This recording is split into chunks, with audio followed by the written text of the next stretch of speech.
행복한 삶입니다 라고 대답을 합니다. 우리 삶의 목표, 우리가 삶을 살아갈 때 지향하는 바는 행복함이다, 이렇게 얘기들을 하십니다. 이런 문제의 시작은 아리스토텔레스 때문입니다. 아리스토텔레스가 삶의 목표를 행복이라고 규정한 이후로 사람들은 행복을 삶의 목적이라고 믿게 되었습니다. 삶의 목적을 행복으로 규정하고 완전 무결한 행복한 삶이 존재하는 것처럼 떠들자 행복하지 않은 사람들은 대부분의 행복하지 않은 사람들은 마치 실패자가 된 그런 기분을 갖게 되어졌습니다. 그래서 사람들은 우울함을 감추기 위해서 애쓰고 슬픔은 어떤 식으로든지 억눌러야 한다고 생각을 했습니다. 누군가에게 행복하다고 증명하고 살려고 애를 쓰고 노력합니다. 그런데 그것이야말로 가장 불행하게 사는 삶의 방식일 것입니다. 우리 예수 믿는 사람들의 삶의 목표는 무엇일까요? 행복한 삶일까요? 행복한 인생이 우리가 추구하는 인생일까요? 그렇지 않습니다. 우리 크리스찬들이 추구하는 인생은 생명 있는 삶입니다.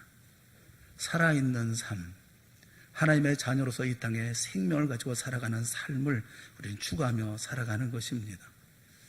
행복이라고 하는 것은 생명 있는 삶을 살아갈 때 행복은 이루어집니다. 어떤 경우가 어떤 것이 행복한 살아있는 생명 있는 삶이라고 얘기할 수 있을까요? 행복보다 먼저 있어야 될 것은 감사이고, 이 감사를 이루기 위해서는 은혜가 무엇인지 알아야 하는 것입니다.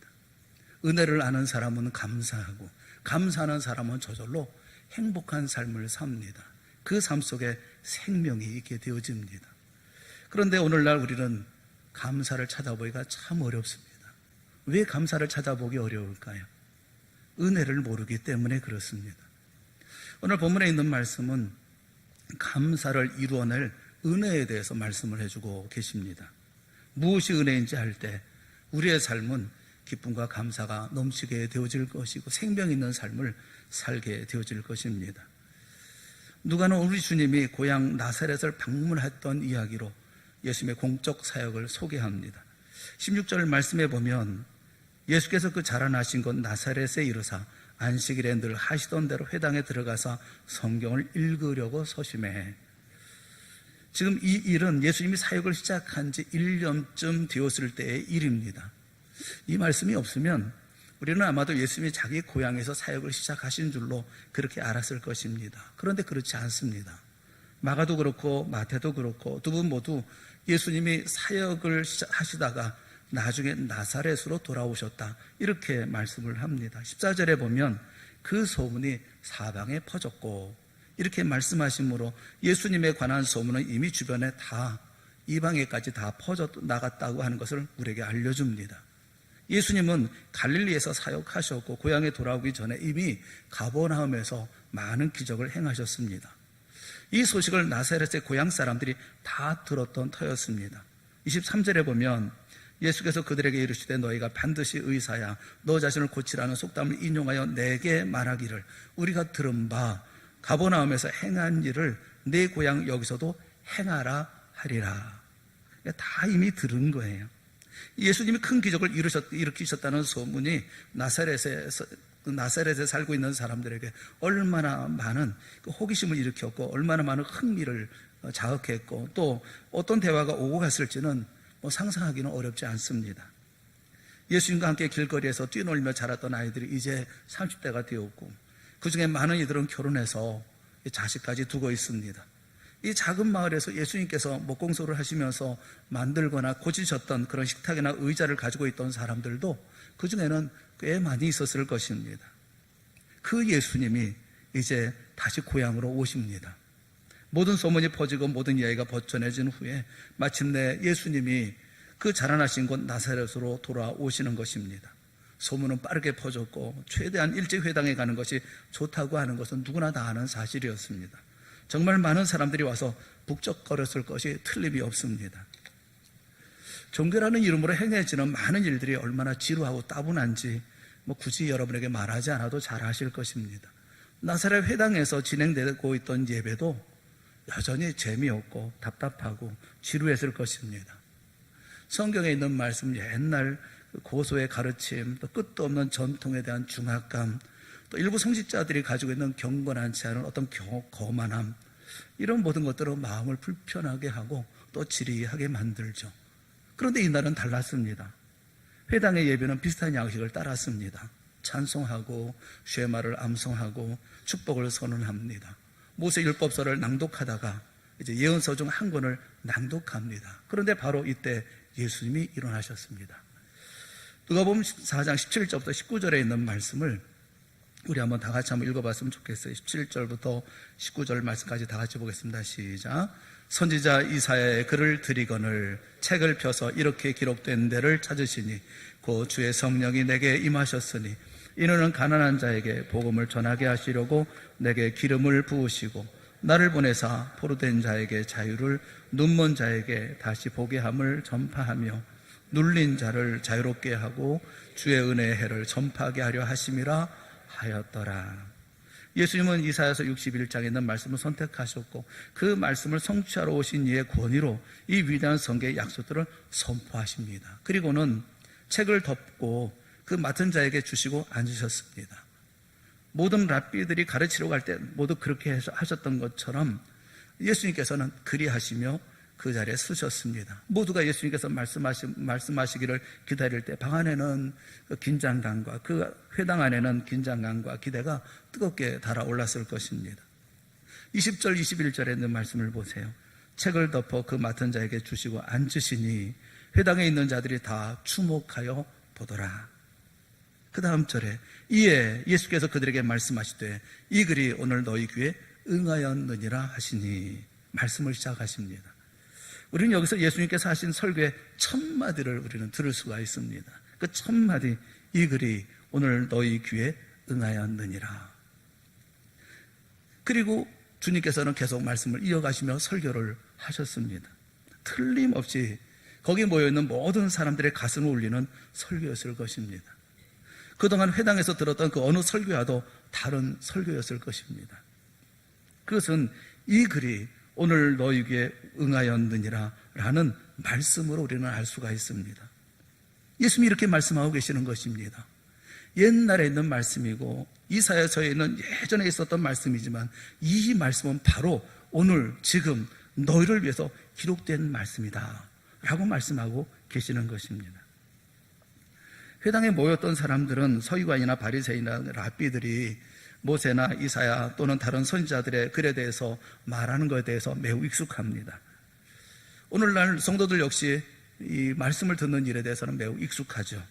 설교자가 단조로운 목소리로 말합니다. 성경 이사야서를 펴시기를 바랍니다. 설교자가 본격적으로 설교를 시작하면 사람들은 편안하게 앉아서 듣습니다. 이사야는 우시야, 아하스, 요담, 히스기야 왕의 통치기간 동안 사역을 했습니다. 말씀이 시작될 때 벌써 몇몇 사람들은 힐끔힐끔 시계를 들여다봅니다. 오늘은 얼마나 오랫동안 말씀을 전할 건가 하며 생각을 합니다. 오늘 이 말씀에 선지자는 장차 주님의 그 백성에게 오실 날에 대해서 말씀하고 있습니다. 많은 그 설교들이 과거의 예언이나 미래의 약속에 대한 강의처럼 들려집니다. 그래서 성도들은 대체 이것이 지금에 나와 무슨 상관이 있나 하는 의문을 갖습니다. 사랑하는 여러분, 성경이 예수님의 손에 들어갔을 때 무슨 일이 일어났는지를 보십시오. 과거의 예언과 미래의 약속들이 예수 그리스도를 통해서 오늘 나에게 주시는 말씀이 됩니다. 내게 주시는 놀라운 선물이 됩니다. 이 글이 오늘 너희 귀에 응하였느니라. 예수님의 말씀에는 과거의 황금기에 대한 안타까운 향수도 없고 미래의 더 나은 세상에 대한 소망을 말하는 감상적이고 진부한 이야기는 없습니다. 주님은 내가 온 것은 지금 오늘 너희에게 소망이 있음을 알려주기 위해서다 라고 말씀하고 계시는 것입니다. 당연히 회당 안에 모든 귀가 주님께 쏠렸습니다. 예수님은 그때 그곳에 있었던 말씀들을 지금 여기로 가지고 오신 것입니다. 그 메시지는 하나님이 다른 사람을 위해서 위대한 일을 행하셨다는 것이 아니라 하나님이 바로 당신 예수님을 통해서 그 자리에 앉아있는 모든 이들을 위해서 위대한 일을 행하실 것이라는 것을 말씀하고 계시는 것입니다. 예수님은 네 종류의 사람에 대해서 좋은 소식을 전한다라고 말씀하십니다. 가난한 자, 포로된 자, 눈먼 자, 눌린 자. 그런데 여러분, 성경은 일부 사람들이 아니라 하나님의 모든 사람의 상태를 묘사할 때 이 네 단어를 항상 사용을 합니다. 예수님은 부자들에게 이런 말씀하셨어요. 사람이 만약 온천을 얻고도 자기 목숨을 잃으면 무엇이 유익하리요? 부자나 가난한 자가 중요한 것이 아니라고 말씀하고 있어요. 우리 모두는 다 목숨을 잃으면 아무것도 아닌 가난한 자라고 말씀하고 계십니다. 자신은 자유를 얻었다고 얘기하고 있는 사람들에게 말씀하십니다. 죄를 범하는 자마다 죄의 종이라 라고 말씀합니다. 우리 너희 모두는 포로된 자다 라고 말씀하고 있어요. 스스로 하나님을 향해서 길을 찾아갈 수 있다고 생각하는, 나는 눈이 멀지 않은 사람이라고 말하고 있는 사람들을 향해서 이 세상의 신이 믿지 아니하는 자들의 마음을 혼미하게 하였다라고 말씀하시므로, 그래서 우리의 눈은 여전히 세상의 신으로 말미암아 혼미하게 우리가 미래를 볼 수가 없는 그런 눈이 먼 삶을 살고 있다라고 성경은 말씀해주고 있어요. 그래서 예수님이 가난한 자, 포로된 자, 눈먼 자, 눌린 자를 위한 좋은 소식을 선포하실 때 사회적으로 혜택을 받지 못한 어떤 특정 그룹을 향해서 세상에 오셨다고 말씀하고 있는 것이 아니에요. 바로 우리 모두를 통칭해서 지금 말씀하고 계시는 것입니다. 모든 사람의 영적 상태를 묘사하고 계시는 거예요. 우리 모두를 위해서 예수님께서 오셨습니다. 그리고 그 말씀을 전하고 계셔요. 사람들이 예수의 말씀을 들을 때 감동을 합니다. 그들의 반응이 뭐냐면 그 입으로 나오는 바 은혜로운 말에 깜짝 놀랍니다. 지금 예수님께서는 주의 은혜의 해를 전파하고 계십니다. 주의 은혜의 해에 대해서 선포하고 계십니다. 이 주의 은혜의 해가 무엇이길래 이 말씀을 듣고 사람들은 놀라하고 또 은혜롭게 그 말씀을 받아들이고 있는 걸까요? 주의 은혜의 해는 레위기 25장과 관련되어져 있습니다. 레위기 25장에 보면 자유를 공포하라 라고 얘기하면서 이스라엘 백성들에게 자유를 선언합니다. 7년 때 되어졌을 때 빛을 탕감해 주는 것, 종되었던 사람을 풀어주는 것, 50년 되어지면 땅을 돌려주는 일에 대해서 말씀을 해요. 신명기 15장 1절 2절에 있는 말씀을 한번 같이 보겠습니다. 신명기 15장 1절 2절에 있는 말씀 같이 보겠습니다. 시작. 매 7년 끝에는 면제하라. 면제의 규례는 이러하니라. 그의 이웃에게 구워준 모든 체주는 그것을 면제하고 그의 이웃에게나 그 형제들에게 독촉하지 말지니 이는 여호와를 위하여 면제를 선포하였음이라.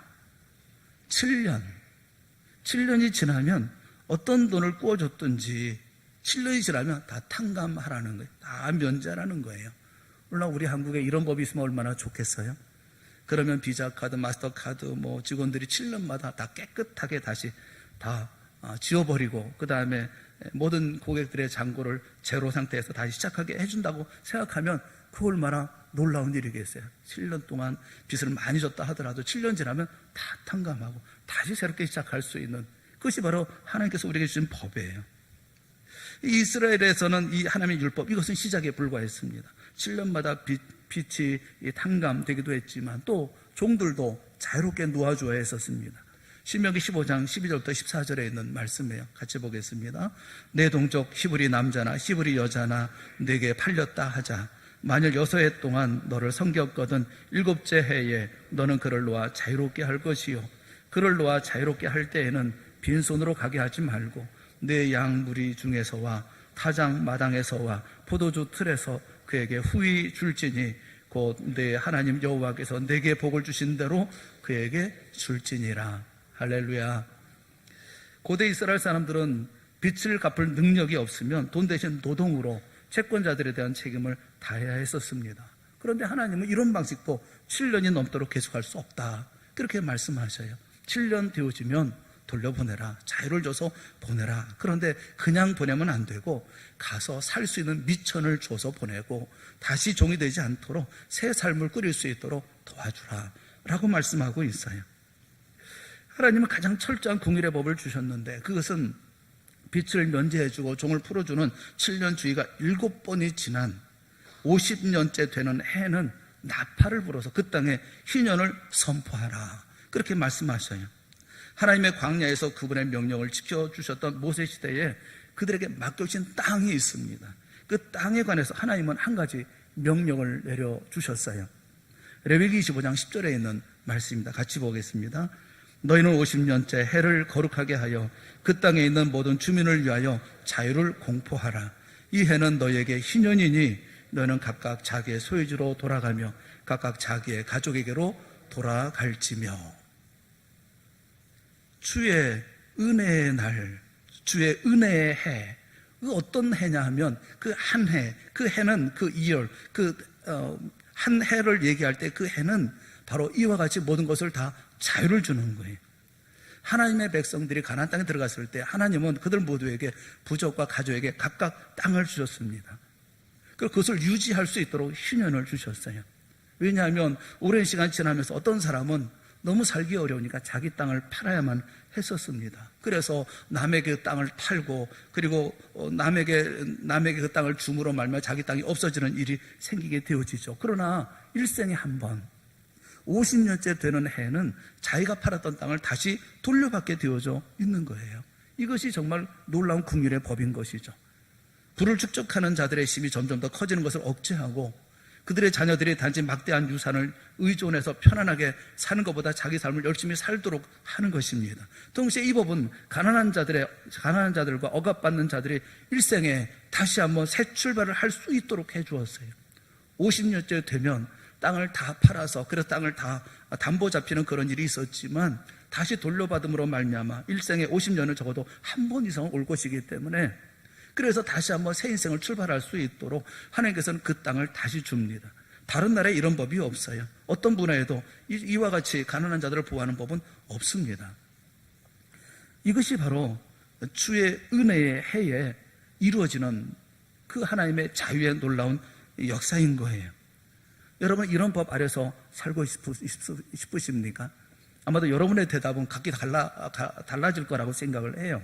자신이 임대인인지 임차인인지에 따라 달라질 것입니다. 또 이 법은 채무자들에게는 너무 좋은 법이지만 채권자들에게는 손해가 막심할 거예요. 그런데 이스라엘이라고 하는 나라는 하나님께서 말씀하시기를 너희는 내 백성이고 이것은 내가 너희에게 줄 땅으로 너희를 인도할 때 너희가 지켜야 할 법이다. 왜냐하면 언제나 너희가 부족한 것은 내가 채워줄 것이기 때문에 그러니까 그것을 가지고 아까워하지도 말고 서로 나누면서 그렇게 살 수 있도록 도와가며 살 수 있도록 말씀하신 거예요. 7년이 되어지면 모든 빚은 탕감합니다. 7년이 되어지면 종으로 팔려가서도 자연이 되어집니다. 50년째가 되어지면 내가 팔았던 땅, 내가 뺏겼던 땅도 다시 돌려받습니다. 새 인생을 다시 시작할 수 있는 자유를 얻게 되어지는 거예요. 그런데 이런 신년이 이스라엘에게는 몇 번이나 돌아왔을 것이라고 생각하십니까? 한 번도, 단 한 번도 없었습니다. 케빈 하워드와 그리고 마빈 로젠탈이라고 하는 분이 공저한 책이 있어요. 주님의 절기라고 하는 책이 있습니다. 이 책에 이렇게 기록되어 있어요. 이스라엘이 한 번이라도 신년을 지켰다는 역사적, 성경적 또는 성경 외의 기록을 찾아볼 수 없다. 이스라엘의 역사상 주의 은혜에는 일어나지 않았습니다. 왜일까요? 권력을 가진 사람들이 돈을 가지고 있었고 그들이 신년으로 어떤 손해를 볼지 알았기 때문에 그들은 이 하나님의 말씀을 지키지 않았습니다. 그래서 이스라엘에는 나팔 소리가 울리지 않았습니다. 주의 은혜에는 선포되지 않았습니다. 그렇게 이렇게 공공연하게 하나님의 법을 어기는 일이 몇 세기 동안 계속되었습니다. 가난한 이들을 보호하기 위한 하나님의 법은 계속 무시되었습니다. 구약시대의 선지자들은 이 가난한 자를 억압하는 이런 일들에 대해서 통렬하게 눈물로 호소하며 비난했었던 것입니다. 그런데 주님이 지금 그 말씀을 하고 계시는 것입니다. 하나님이 이사야를 통해서 말씀하신 것, 전에 단 한 번도 행해진 적이 없던 일을 앞으로 오실 이 메시아가 행할 것이라고 말씀하고 계십니다. 이제 은혜의 해가 선포될 것이라고 말씀하고 계시는 것입니다. 가난한 자에게 복음을, 포로된 자에게 자유를, 눈먼 자에게 다시 보게 함을, 억눌린 자에게 자유를 주실 것이라고 말씀하고 계십니다. 하지만 이스라엘 전 역사에서 이 약속의 성취에 근접했던 이는 아무도 없었습니다. 예수님이 나사렛 회당에 오셔서 성경을 들고 이사야가 휘년을 예언했던 부분을 찾아서 주의 성령이 내게 임하셨으니 내게 기름을 부으시고 주의 은혜의 해를 전파하게 하려 하심이라고 말씀하시기 전까지는 그랬습니다. 그때 회당에 있던 모든 이들이 주님을 주목하는 가운데 주님은 이 글이 오늘 너희의 귀에 응하였느니라 라고 말씀하고 계시는 것입니다. 너희가 서로를 위해서 하지 않았던 일을 하나님이 이제 너희를 위해서 하실 것이다. 너희의 모든 빛을 면제해 주실 것이다. 너희를 사단에게서 자유롭게 해주실 것이고 너희 조상 아담이 잃어버렸던 유산을 다시 너희가 돌려받게 될 것이다 라고 예수님께서 지금 말씀하고 계시는 것입니다. 이것이 복음의 약속이고 놀라운 소식인 거예요. 곧 예수님의 메시아 대증을 말씀하고 계시고 예수님이 이 땅에 회복과 평강을 주시기 위해서 십자가에 죽으시겠다고 말씀하고 계시는 거예요. 지금 예수님께서는 그 날을 바라보시고 주의 은혜의 해를 선포하신 것입니다. 너희들 여태까지 한 번도 겪어보지 못했던 자유를, 너희들이 한 번도 경험해 못했던 그 평강을 이제 얼마 있다가 이 모든 일이 이루어질 것이라고 지금 선포하고 계시는 거예요. 회당에 모였던 사람들은 전에는 말씀을 들을 때 주로 하나님 위해서 무엇을 해야 할지, 내가 어떤 존재가 되어야 하는지에 관해서만 들었어요. 율법을 어떻게 지켜야 하는지, 어떻게 하면 하나님의 진노를 피할 수 있는지, 사명은 무엇이고 책임은 무엇이고 충성은 어떻게 해야 되고 헌신은 어떻게 해야 되고 어떻게 살아야 되고 어떻게 힘써서 살아야 되고 어떻게 땀 흘려야 되는지 들었어요. 그런데 예수님은 완전히 다른 말씀하고 계시는 것입니다. 예수님께서는 너희가 무엇을 하라 말씀하지 않아요. 땀 흘려라 말씀하지 않아요. 생명 바쳐라 말씀하지 않아요. 재물 바쳐라 말씀하지 않습니다. 은혜를 선포하십니다. 자유를 선포하십니다. 해방을 선포하십니다. 미래를 선포하십니다. 그들이 다 그를 증언하고 그 입으로 나오는 바 은혜로운 말에 놀랍게 여겼다. 이들이 깜짝 놀란 이유는 지금까지 듣던 말씀과 전혀 달랐기 때문에 그래요. 이것이 은혜예요. 제가 어렸을 적에 전도했던 친구가 있어요. 아주 막연한 친구인데 이 친구 부모님이 불교 절에 다니는 분이라서 어렸을 때부터 그렇게 교회에 나가도록 얘기를 하는데 나오질 않아요. 부모님이 가지 못하도록 하고 저한테 신신당부하시더라고요.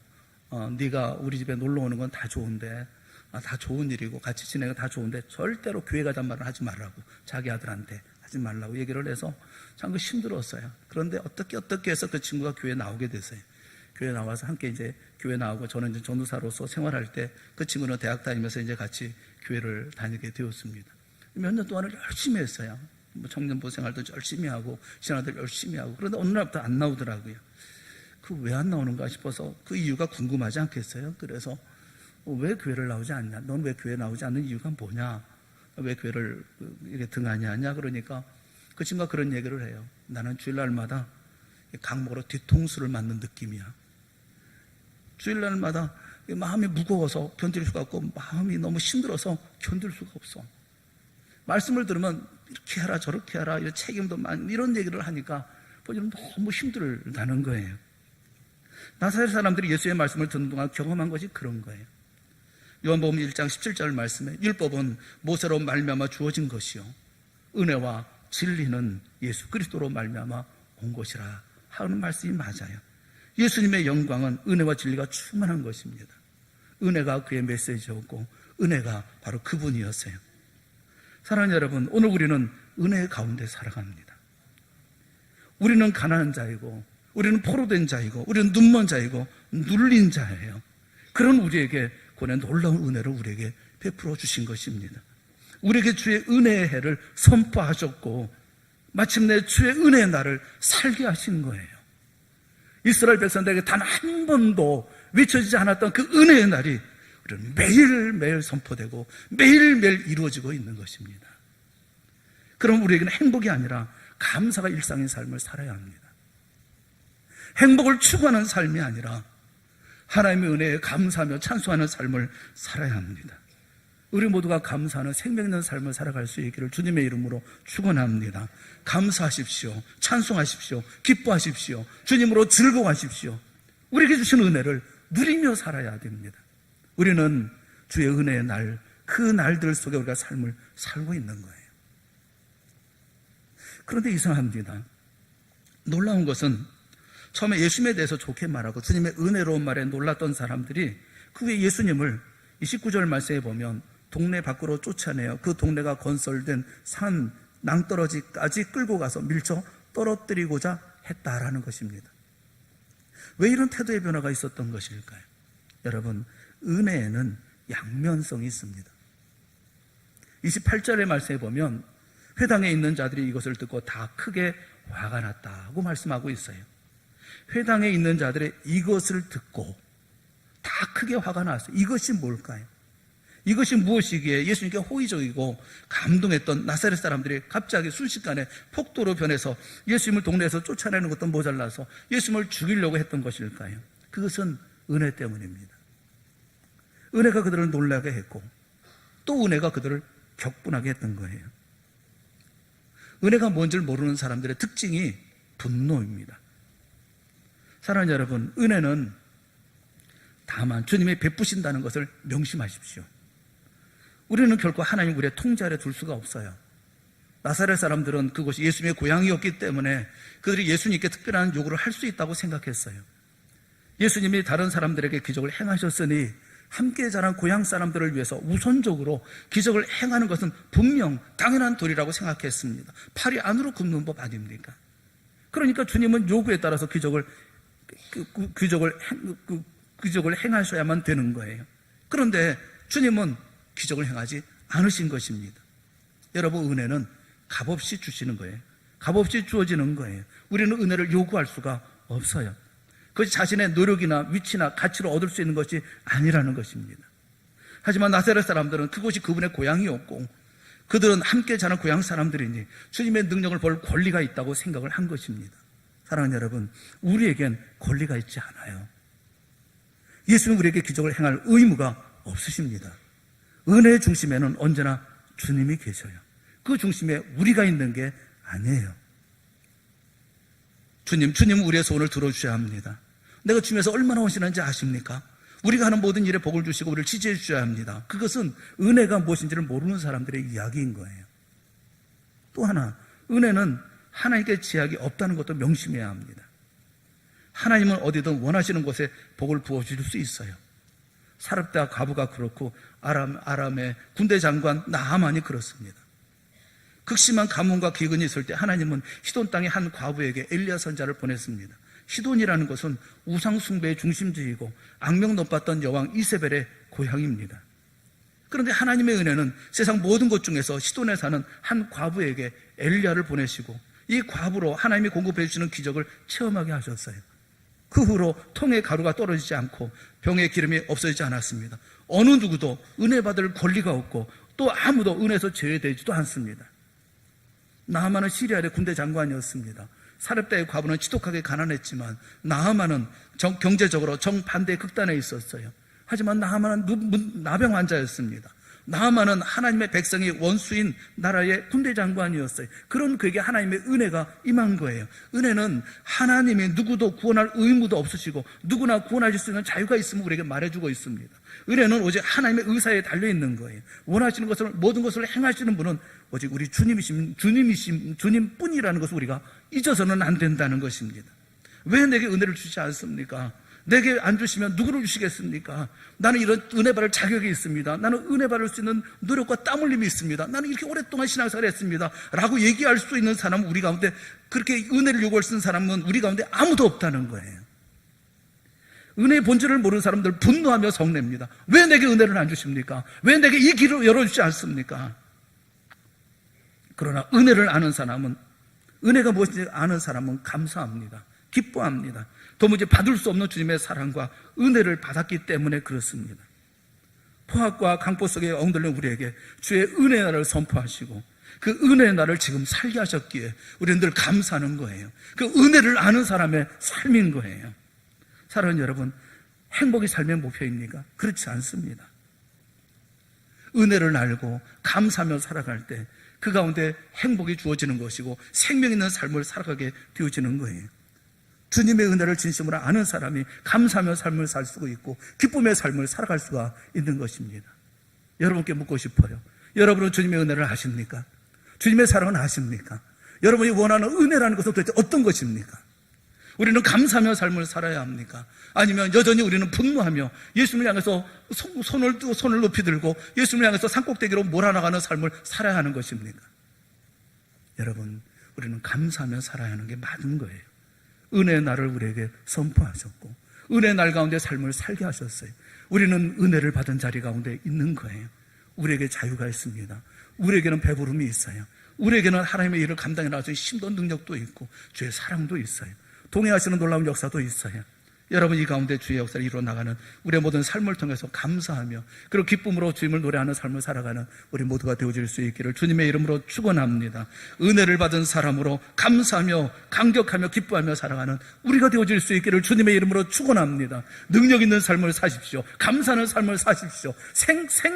살아있는 듯한 생명 있는 삶을 사십시오. 이런 삶을 살아갈 때 나만 아니라 내 가정과 우리 교회가 그리고 이 땅의 모든 삶 속에서 놀라운 역사 일어나가는 우리 모두가 되게 되어질 줄로 믿습니다. 믿음의 아름다운 역사를 만들어가고 은혜 가운데 힘을 써 주의 역사 만들어가는 우리 모두 사랑하며 함께 주의 역사 만들어가는 우리 동산교회 모두가 다 되어질 수 있기를 주님의 이름으로 축원합니다. 기도하겠습니다.